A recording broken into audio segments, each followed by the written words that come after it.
Please welcome to the stage, Dawn Bradley!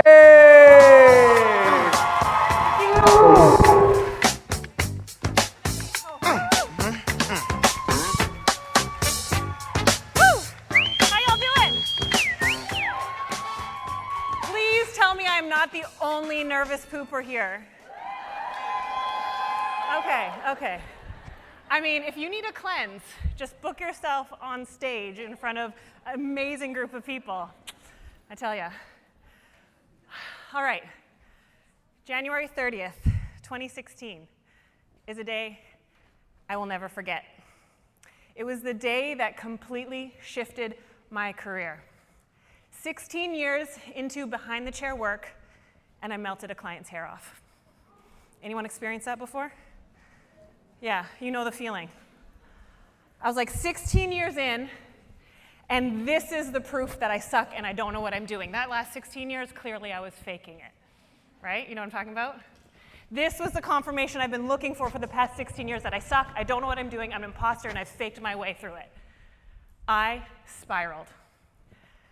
And before I get too much into the story, I overshare a lot. I get pretty real and vulnerable, and what I want is, I'm getting pretty real with you guys today. Can we commit to this being a really safe space and a judgment-free zone? That's really important for me. Thank you. So what I'm gonna ask is everyone, can you guys see I'm shaking? Like, where are my anxious people at? Yeah. What I'm gonna ask is if everyone who's willing to have this be a judgment-free, safe space for the next 45 minutes, just raise your hand. Okay, and keep them up. And I want you to look around and see all the safe people you have around you. Because I don't know about you, but I felt misunderstood, I felt like a misfit, and I felt like I never really fit in this industry. And so now we see all the safe people that we're with in this room. But what I want to remind you of is put your hands up again if you're a safe person in judgment-free zone.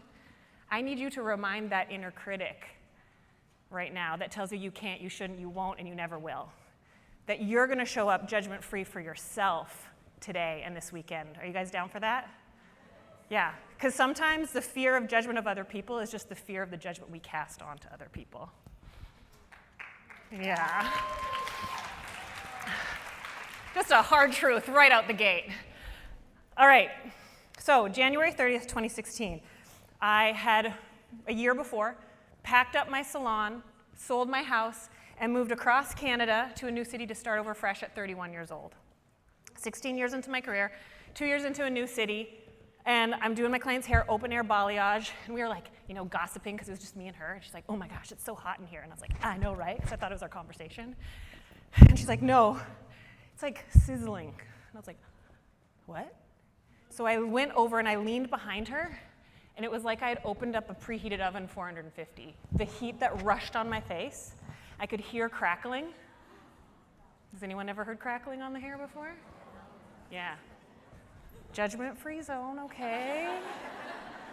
I'm like, let's just go to the sink. Just reliving some trauma on stage for you guys. Go to the sink, rinse it out, palest yellow. And I was like, ooh, 10 minutes on the hair. Bring her back to my chair, sit down, I'm like, I'm just gonna gently comb it out. And as I gently comb, the hair just goes with the comb. And my stomach flipped. And I had this beautiful pink couch in my salon at the time, so I sat down on it. My dog came to work with me every day, 65-pound dog, and he curled up on my lap. He could feel the anxiety. And I remember going, if I just pass out, maybe she'll leave. And like just hoping that it would just pass out. But no, I stayed completely conscious. And I remember thinking, like, what do I do? This was my worst nightmare for when I went out on my own. I went out on my own in 2010, and I remember thinking, like, well, what if worst case scenario happens? And here I was in it. 16 years in, lots of success in my past, but sitting there going, what do I do? So what did I do? Well, I was a people pleaser. So I spent $2,000 on extensions, and I told her, call me day or night, and I completely overgave. But you know why? It wasn't to make her happy. It was for no other hairdresser to find out. I was so terrified of being a fraud, of being told that I was a fraud, that I was not about keeping her happy. I thought that's what I was convincing myself, but it was more about keeping her quiet Does anyone know what I'm talking about? Yeah, like if anyone else finds out, I was new in a city. I was trying to like be the Instagram, 2016 Instagram, like, And so I was like, no one can know I'm real and that I mess up and I'm human. And so I overgave and I spiraled, and for probably a year, I only went to work in the grocery store and nowhere else. I was terrified of the world. But if you don't think this story can get worse, it can. A week before this, I'd gotten a DM from Cosmoprof saying, hey, are you going to ISSE? We'd love to have you part of a photo shoot. I was like, oh my gosh, that'd be so cool. I just started doing my independent education for balayage, and I thought, yeah, I can do it, and I couldn't reschedule this one client. So I declined going down to LA to be part of a photo shoot with Cosmoprof, and that one client is the client that the hair fried off on. That photo shoot was the beginning of the Cosmoprof artistic team. I felt like I had made the wrong decision and I missed out on my one big chance. That was it. I thought I was doing the good thing. I was putting my client first. I couldn't reschedule them. I was going to go in it. And what did I get rewarded with from the universe? Frying someone's hair off and missing out on a once-in-a-lifetime, so I thought, opportunity. I spiraled so hard. Has anyone ever felt like they missed out on their once-in-a-lifetime opportunity? It sucks. But let's rewind even further. When I first started educating, I was really excited, and I thought I had to be perfect. And I decided to start being more loud about it, and I got this email in 2015, shortly after I started educating. It says, hi Dawn, I've blacked out names. So we have a problem.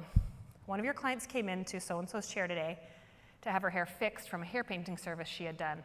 I'm really sorry to be one to tell you about this, but we're paying you for a hair painting class. This is one of my clients.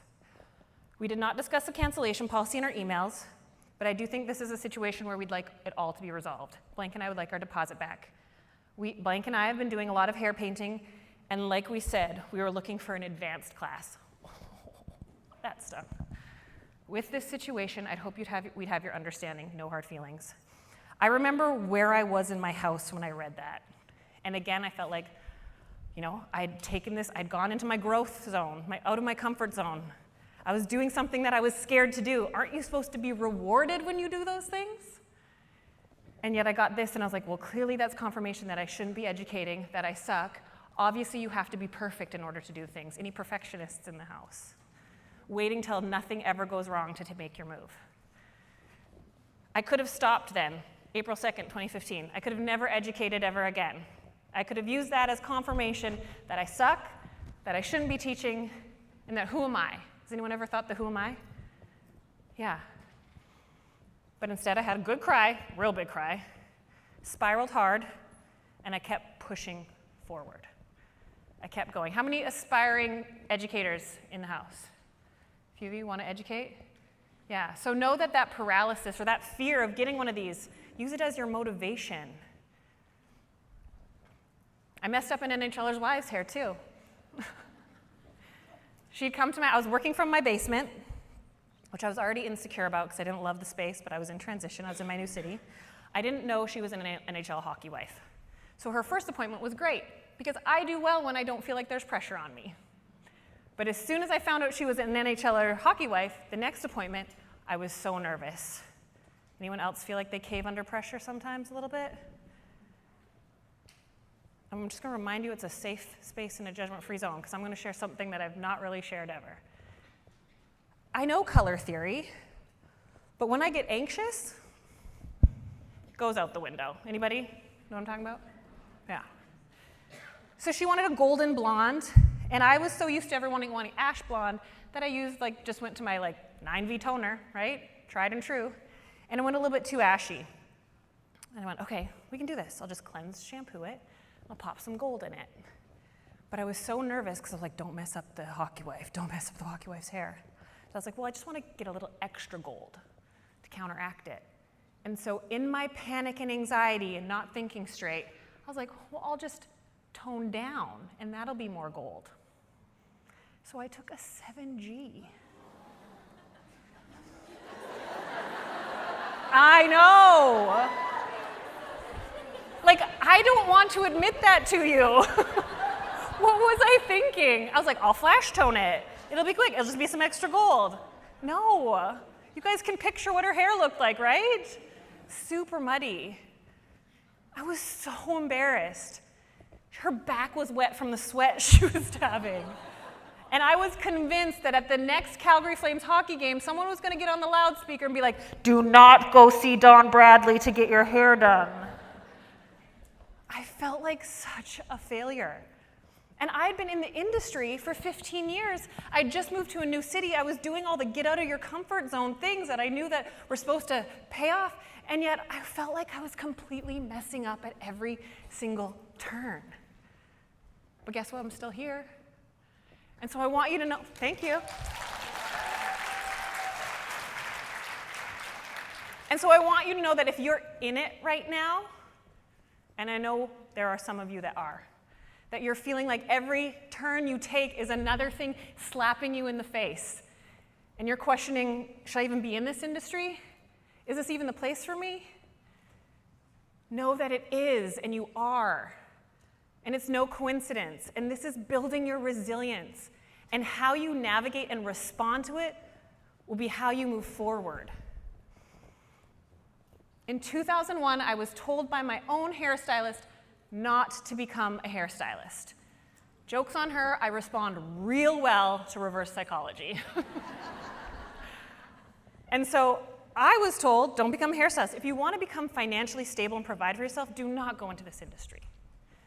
I overheard my parents talking in the kitchen when I was in grade 12 when I decided I was going to go to hair school, and my mom said, well, what if she gets married and has 3 kids and her husband dies? How's she going to provide for herself?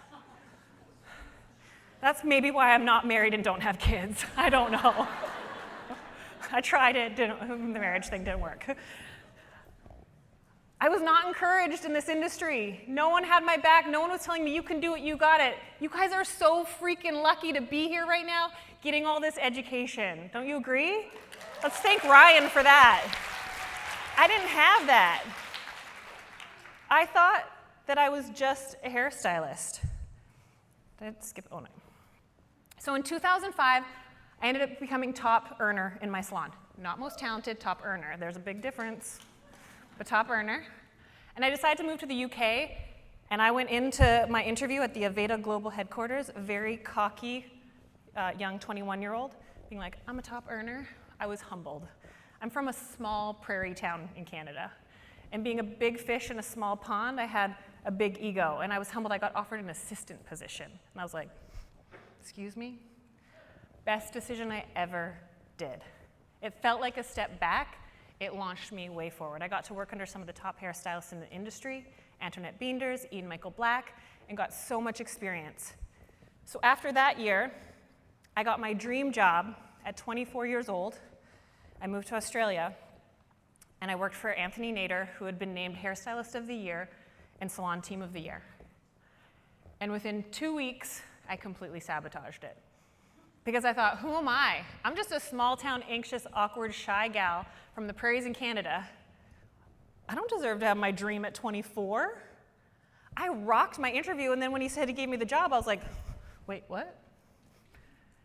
And I remember distinctly, he hired me as his lead colorist, applying a color, and the receptionist came over and said, Dawn, your next 3 clients are waiting for you. I have zero memory of the rest of that day. I can't tell you if I did those clients, if they left, no clue. I quit that job the most shameful way I've ever quit a job. It was through email. I couldn't handle it. I was going back to my flatmates every night, crying myself to sleep. I had no idea what anxiety was at that point. I just felt completely out of my league, like Ryan was saying, imposter syndrome. Who am I to have this? This stuff is reserved for people who are deserving of it, who are made for big things, who are big deals. Not me. I used to hide behind my mom's leg when I was little. I used to make my mom phone my friend's house for me because I didn't want phone anxiety. Still got it, right? This isn't, who am I? I'm not allowed to. And so I made sure I sabotaged it. In 2007, I got this text. You just a hairstylist, or are you putting yourself through the awesomeness of school too? And I replied, no, I guess I'm just a hairdresser. Fun fact, married that dude. When you think you're just something, you surround yourself with people who think it too. You surround yourself with people who treat you that way. I entered into a really abusive marriage that I got out of, thank God, 2.5 years later. Thank you. But because I thought I was just a hairstylist, I let it seep out into every avenue of my life. Clearly, I'm not worth it. Clearly, I'm not deserving of it. And clearly, people should treat me like I'm just. Do you guys know what I'm talking about? Yeah. You guys with me? I know it's pretty heavy shit. I want you to know that you're more than just a hairstylist. And although it freaking sucks that society treats us this way, and it makes us angry and bitter, right? Like, I just wish if people would respect me, then I could. Have you heard yourself say that before? If my clients would just respect my boundaries, then. But I love to give a little tough love with Dawn sometimes, so if you guys will bear with me. No one can respect your boundaries if you don't respect them first.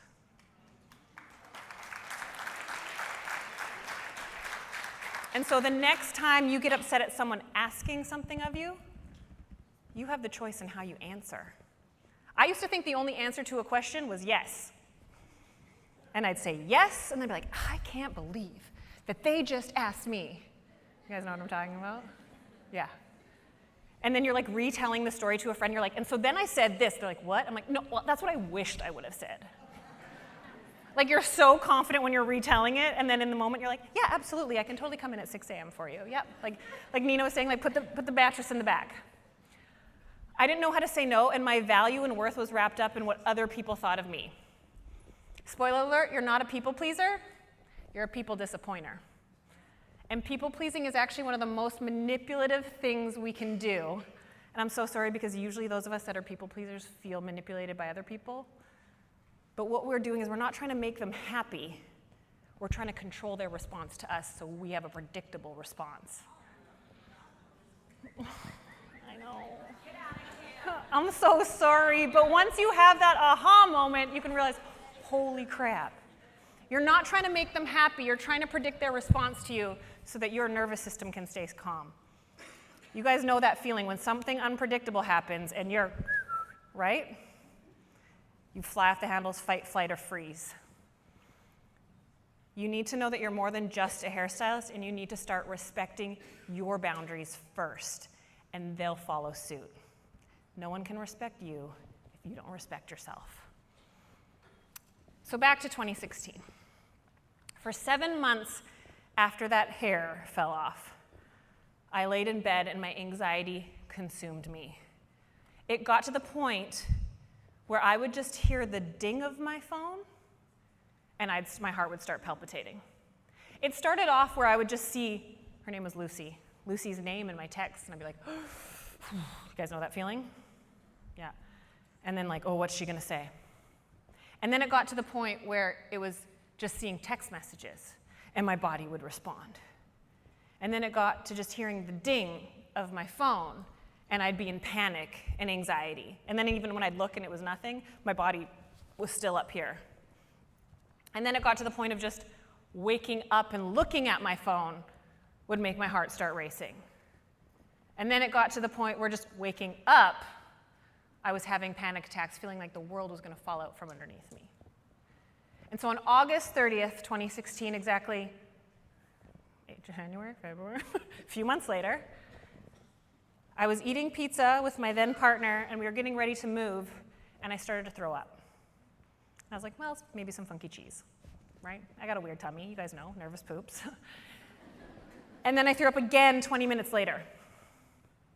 And then again 20 minutes later, to the point where I was just throwing up stomach bile, and I was getting about 60 seconds of relief where I felt good, and then this rush of pain would come over my body where I was laying on my bed convulsing. And we have this really cool thing called free healthcare in Canada.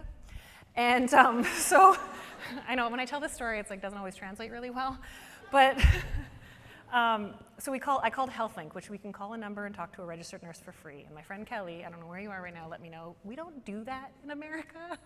But I got to talk to my partner talked to a registered nurse. Like, she's throwing up, she's convulsing, but she's completely coherent. And they're like, sounds like she's having a seizure. Get her into the ER. So I crawled across the floor, and I threw up 4 times on the way to the car. I've never been in so much pain in my entire life. Get to the ER, and I laid on the floor in the ER, which you know you don't feel well when you're gonna lay on the floor in the ER. Finally, they call us through doors, and I'm like, oh good, we're gonna see a doctor. You know when you gotta pee really bad, and you're like, there's the bathroom, and you're like, go, and then the door's locked, and you're like, oh, it gets way worse. You know, I feel like that's what happened. I was like, oh, I'm going through these doors, I'm gonna see a doctor. It was another waiting room, and that's when things got really bad. I lost all feeling in my limbs. My face went soggy, and I thought that was my last night on earth. I thought I was gonna die. I thought this is it. And no one seemed fazed around me. I told my partner, go get some help, I'm dying. And my reenactment is this is him. Just sauntered. And I didn't understand why nobody was panicking around me. I'm dying, this is it, these are my last breaths. Turns out it was a massive stress-induced panic attack. I thought it was a stroke. I thought that was my last night on earth, and what was I thinking about that entire night in the hospital, which I continued, free healthcare is great until you don't see a doctor for 6 hours. I stayed throwing up for 6 hours in a hospital bed, thinking it was my last night on earth, thinking about work, thinking about clients.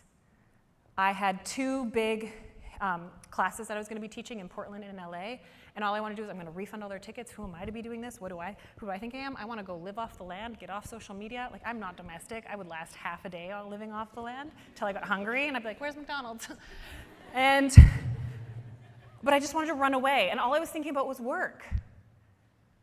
Why would I let work consume that much of me? And yet I did.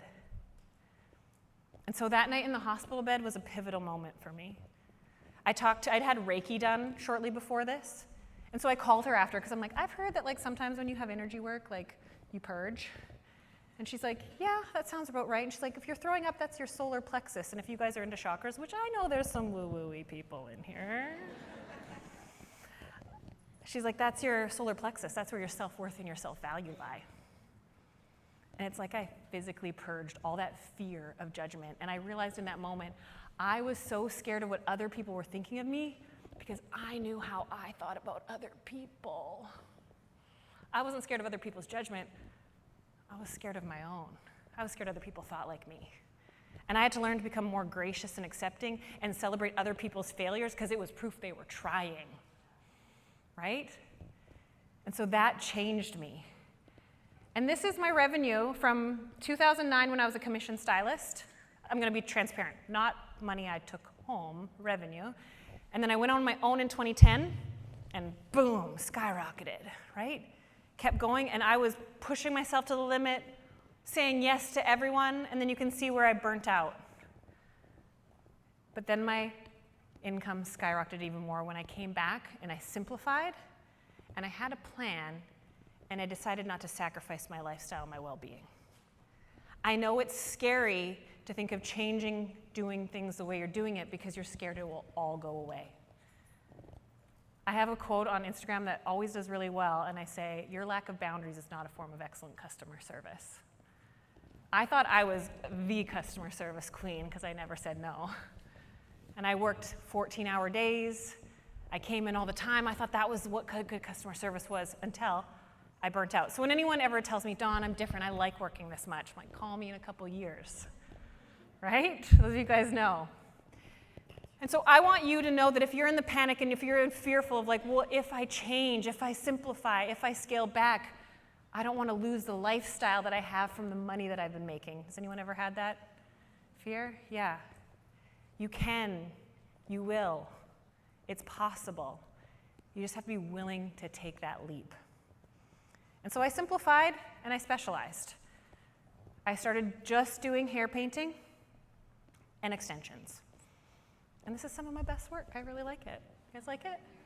It's beautiful. Thank you. Actually, I feel like now I have some like giveaways. Do you guys like giveaways? Yeah, it's like lighten it up. And I don't really know how to do it with this big a crowd, but I've got a really fun hoodie.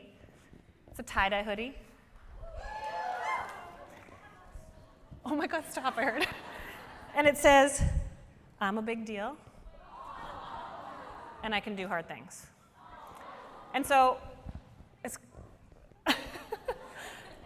I'm gonna give it away to whoever can tell me which one of these photos has hair extensions.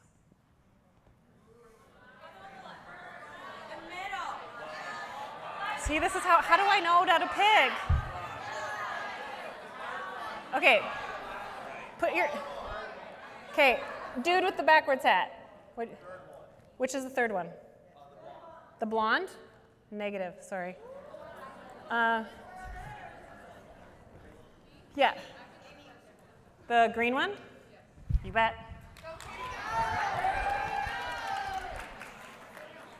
I literally was backstage being like, I don't know how I'm going to do this giveaway. And I thought that was a good chance. You're welcome.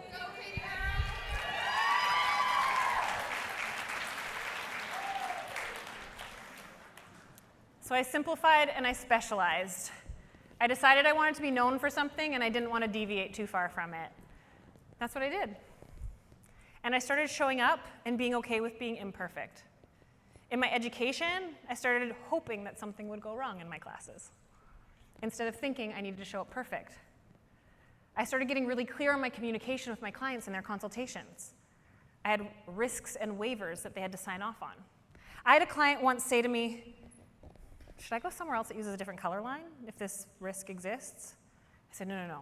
The reason why I have this here saying your hair could possibly fry off, those are the moments that define and they help you move forward. I would never have had that if that situation would have happened. I said, the reason why it's there is it's a risk that exists, and we're all taught about it in school, right? Chemical reactions, but none of us talk about it a lot with our clients because it's such a minimal thing. And yet the risks exist, and I can't even take credit for it. I had laser eye surgery done, and I was signing off, and it says, there is a chance you may go blind. Please sign here. And I was like, can we just talk about this for a second? It's a pretty big deal. And they're like, oh, it's so minimal. It's like less than 2%. But we wouldn't be doing our job if we didn't create awareness for you of the risks that are there. And when I had that aha paired with melting someone's hair off, I realized we're dealing with chemicals and we're not telling them the risks, right? How many of you guys have your clients sign off? I think it's becoming more and more popular, but yeah, we need to let them know. And so when I tell my clients that these risks exist, this one client was like, no one's ever told me this before. And I said, and that's not because the risk doesn't exist, it's that we're not taught this. And so I'm on a mission, and I can't do it alone, and I don't want to do it alone, to change the way our industry is viewed by the rest of society, and for us to start showing up like professionals, sharing with our clients and being transparent with them about the risks. And I used to think if I was transparent about the risks, they were going to think I was incompetent. But after that, I learned being transparent and being honest helps build confidence in me. And so being able to tell clients, I'm not comfortable doing that, I don't think that's possible, I think that'd look awesome on you, but I'm worried about the health of your hair, helped me build more rapport and trust. And it's really important to build trust, respect, loyalty, and authority with our clients. More than saying, yes, I can do it, and then going to the back room and praying to the hair color gods to change chemistry, right? Like, this isn't physically possible, but I just told them it is, and if I don't get it right, they're gonna think I suck. Has anyone ever done that? And so learning to be transparent and clear about the fact that I'm human and telling my clients, I'm gonna show up and do my best with all my skill, talent, and wisdom, but the reality is that you're a variable in my chair every single time you sit there. And your internal health, your diet, your medications can change how the hair color affects you, right? And we don't tell them that until we're at the sink going, oh, weird. And then it sounds like we're backpedaling. But what if we all committed to having upfront, honest communication with our clients, yeah? You'd be amazed at how much trust you get. Learning to disappoint people ahead of time to win them over in the long haul. Rather than win them over, my client who was like, should I go somewhere else? I'm like, well, here's the deal. Has anyone ever told you this risk before? No. I said, how many times has someone promised you a result and you walked away unhappy? She's like, all the time. I was like, I don't want to do that for you. I'm going to be honest with you. I'll win you over in the end. I'm going to under-promise, over-deliver. How many of you guys want to under-promise and over-deliver? Yeah. And in order to do that, you have to start taking messy, immediate, imperfect action. Who's willing to do that today? Messy, a couple of you. Let's do it. Who's ready to take messy, immediate, imperfect action? Yeah. Just like Ryan was saying this morning, we got to step out of our comfort zone. And while he was sharing how to step out really big, I know we've got some anxious people in here. And it's nice and warm and cozy in our comfort zone, right? I don't really want to step out. And so all I'm going to ask for you guys today is, can we just like dip our big toe out of our comfort zone and test it? Are you guys willing to do that? Yeah? Just your big toe. Just start there. I'm the kind of person where I'm like, if I'm going to go to the gym, I'm going to work out for 2 hours. And then I'm like, well, I don't have 2 hours, and I'll talk myself out of it. But if I say I'm going to show up and do 10 minutes, all of a sudden I'll have been there for 2 hours. I have to fake myself out. Anyone else? Yeah, play mind games with myself. So if you just commit to taking messy, immediate, imperfect action and just putting your big toe out of your comfort zone, all of a sudden you'll have your foot out and you'll be standing way over here. And like your comfort zone will grow, your capacity will grow. But I want to remind you guys, and I use analogies that take some imagination because that's just a weird, awkward girl here. If you're going up a staircase, you go up one step at a time, right? Or maybe you skip a step, do the thing, but nobody goes up at one step at a time, right? Anybody gone up a staircase in one step? And yet sometimes we have goals and dreams of where we want to be. We think, I want to go there. But taking that first step feels really insignificant. It's not that hard to take a step, right? So we downplay it and we think we shouldn't. It's not that big of a deal. You're thinking you have to go up a staircase one giant step, and you're waiting for that step to arrive. Meanwhile, someone else is taking small, insignificant steps every day, taking messy, immediate, imperfect action, just taking their big toe out, and all of a sudden they're at the top of the staircase, and you're at the bottom still waiting for that one big step to show up that's hard, because you think it has to be hard in order for you to be worthy of getting it. What if the hardest thing you had to do was let your goals be easy? What if you're the one complicating it? What if you're the big thing in the way? What if you just had to let it be easy by taking messy, immediate, imperfect action and be okay with failing? Does anyone love failing? Yeah.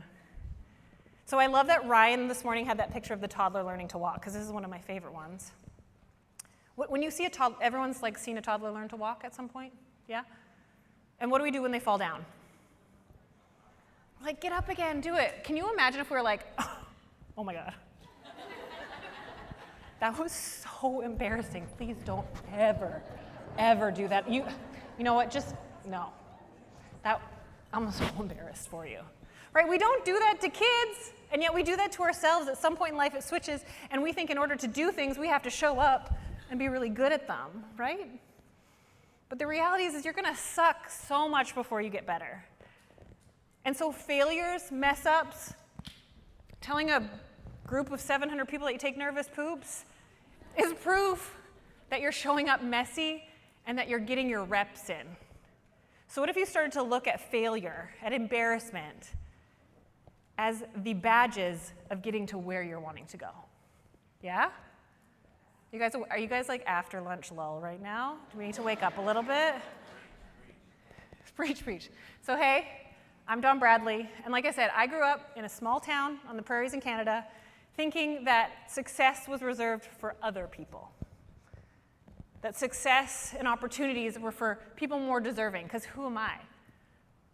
I'm just some shy, small, awkward, anxious girl that lived out the box that people put me in as a kid. And when friends of my parents see me now, they're like, Dawn? And I'm like, yeah, I'm allowed to change. And I want to give you guys permission that you're allowed to change and evolve. Yeah.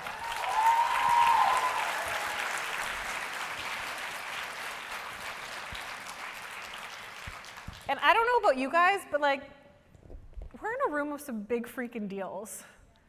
You showed up here, you committed to being here, and you're taking something from it, and you already committed to taking messy, immediate action. So we're going to do something right now to wake you up a little, because there is actual neurological proof that when you make yourself big, you show up more confident. And how many of you guys want more confidence? Yeah? I have some small in-home retreats that I have, and I've had 2 people at my retreats say, I want to be more confident. I'm like, who's someone you admire with confidence? They're like, you. And I went, me? Because I still see myself as that shy, anxious, awkward girl. But I've learned to develop confidence. So I want us all on our feet right now. And I want you to we're going to stay quiet. We're going to put your hands up in the air. Or make yourself really big, and we're going to, on the count of 3, say, I'm a big deal and I can do hard things. And I want the entire hotel to feel it shake in here. Okay, quiet guys. 3, 2, 1. I'm a big deal and I can do hard things. Stay standing. Now, we're going to do it one more time and you're going to say it like you mean it. Okay? I want you to show up as your future self. The you 1 year from now that's taken messy, immediate, imperfect action, that's failed their way to success, and has all their dreams come true. You're going to say it with that confidence. Are we ready? 3, hands in the air. 3, 2, 1. Yes! Give yourself a round of applause. Okay, sit down. Can you guys feel that? And how you feel differently? No word of a lie. I was backstage jumping up and down, hands in the air. I'm a big deal and I can do hard things. It actually helps retrain your brain. It's like the power pose. I think Tony Robbins talks about that. So I have a gift for you all. If you come find me after today and tomorrow, I have a I'm a big deal and I can do hard things sticker for you. Yeah. And I have a couple here. I don't know what to do for this giveaway though. Who wants to come say I'm a big deal and I can do hard things on stage? Whoever said it first over here. Come on up. I was worried about the stage getting rushed. Here, say it right there. What's your name? Hi, I'm Leah. Leah. I'm a big deal and can do hard things. There you go. I can take one more person to come up.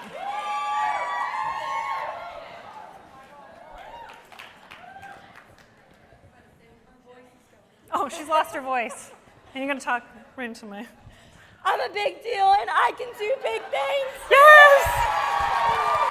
Thank you.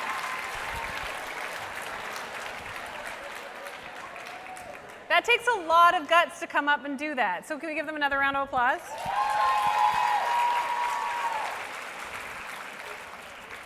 I want you guys to remember this moment right now. This moment where you put your hands up in the air, you made yourself bigger than you are, you expanded your comfort zone, and you showed up as your future self. Because what got you here won't get you there. And I want you to remember that. If you keep doing the same thing over and over expecting a different result, isn't that like the definition of insanity or something? And yet doing something different feels so scary, right? But you have to do something different. And so remind yourself that you're a big deal and you can do hard things. And that's why I want to give you guys these stickers. So you can put them on your water bottle, on your laptop. And I want you to say this to yourself every single morning before you get out of bed. You guys commit? Will you commit to do that? If any of you guys that want to commit to doing that, I want you to send me a DM on Instagram at Dawn Bradley Hair right now and just say, I'm in. And we can keep each other accountable. Because here's the deal. I am a giant goofball. But the Backstreet Boys fangirled over me, so that's kind of cool. I may have asked them to. I may have spent way too much money on a meet and greet. I love chicken nuggets so much it's ridiculous. And these are my 2 dogs. Walter's the white one, and Lewis is the German Shepherd. Aren't they so cute? I miss them so much right now. And I thought these were the things about myself. I mean, I love Backstreet Boys way too much. I was like, okay, Nick Carter, if you're ready to leave Lauren, I'm ready. I'm available. I thought these were things that I had to hide. I'm an oversharer, I'm anxious, I'm awkward, I make weird, inappropriate jokes, and all the things that I'd always been told weren't going to get me to where I want to go. I need to show up very professional. I needed to be someone other than I am because who I was wasn't enough. And yet the moment I started to embrace my weird, the moment I started to allow myself to be me, is the moment things started to shift. It was the moment that I started to actually become confident in myself because I wasn't pretending to be somebody else. And yet it's so much easier to get rejected if you're not being your real self. It's a lot scary to get rejected for who you are at your core, right? And that's usually why we don't show up. But I want you guys to know that that thing that you're hiding, that thing you don't want people to know about you because you think it's maybe too weird or awkward, that's going to be the thing that's going to attract your people. And then you're going to be around people who get you and understand you. But if you're not being yourself, you're going to attract people who aren't like you. Does anyone know what I'm talking about? You feel boxed in by around people that don't feel connected with? And so learning to just be comfortable in who you are and getting clear. And so although I've shared with you guys a lot of my biggest failures, I kept going. And I didn't let them be the end of the story. Because failure is not the opposite of success. It's the pathway to success. Let me say that again. Failure is not the opposite of success. It is the pathway to success. Can you imagine if I just came up here and shared with you all the highlights of my career? It wouldn't be that relatable. But do you guys see yourself in one of those stories I shared today? And so in 2014, I was named one of Canada's finest bridal stylists, which was so cool. And even then, I remember I was telling everyone I was so excited. And then I overheard friends at a wedding being like, this was 2013. They said, she's going to be riding that way for the next 10 years. Be careful who you surround yourself with. And guess what? It's 10 years later. Still riding the wave. Right? Salon magazine named me Canada's #1 women of influence. It's pretty cool. But this is me in 2004. Yeah, I've had a glow up. I had no confidence. I lacked self-worth. I was scared, anxious, and like I said, I thought success was for other people that were more deserving of it. And so I lived that out. Because I believed that, that's what I did. I went on and, like I said, got into a marriage and other relationships where they treated me accordingly. I got into jobs and had clients that treated me accordingly. And one of my biggest ahas was realizing all these frustrations of why does everybody treat me like shit? Why do my clients not respect me? It's because I allowed it, because I thought that's all I was worthy of. I thought that's what I was cut out for because I'm just Dawn. I'm just a hairstylist. And I lived out the I'm just. And I know you're doing that right now too. And you need to get out of it. You need to be radically honest with yourself and know that you know deep down you're made for more. And you know that those goals are in you for a reason and they're meant to be achieved, even if it scares the shit out of you. Because you know that if you don't go for it, you'll always wonder what if. And I've had lots of opportunities in my career where I thought I messed up on my one chance. The Cosmoprof opportunity. Australia, where I got my dream job and quit it. It's like clearly that was my one chance and I messed it up. But the chances keep coming. You're not meant to end now. You're not meant to leave the industry. You're made for so much more. I restarted my career from scratch in my 30s with no plan 14 years into my career. That's my salon in my basement. That's where the NHL was here. Bad, can't look at the photo. And yet I've been on BehindTheChair.com, in Fashion Magazine, and Beauty Launchpad. And this is my salon now in downtown Calgary, Alberta, Canada. Thank you.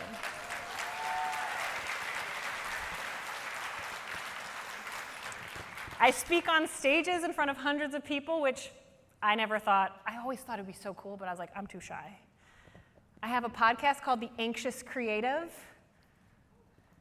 And I have a course where I help hairstylists earn 6 figures stress-free. Because you're not meant to be stressed out. You can have success without the burnout. And so I want to ask you guys before I leave, are you willing to get out of your comfort zone today? And are you willing to carry it on outside of this room and into your life? Yes? I would love to stay connected with you guys, and I'd love to give you a sticker. And I also just want to share with you guys, I have a free class you can watch on how to make $2,500 extra this month. It's a quick little pre-recorded video. If you want to grab it, you can do the QR code. It's totally free. It's going to help you bring in some more cash flow to release the stress in your life. I've also got, if you need to get more clients, my 0 to fully booked in under 12 weeks. They're free resources there for you. If you didn't catch the QR code, I can give it to you later. But I want you to know that I am invested in you. I believe in you even when you don't. You've got this. You have that dream in you for a reason. Let's chase it together. Thank you, guys. You can stand up. Yeah. Yeah. Is she done? Don't know where Ryan is. Thank you. Thank you. Applause for Dawn.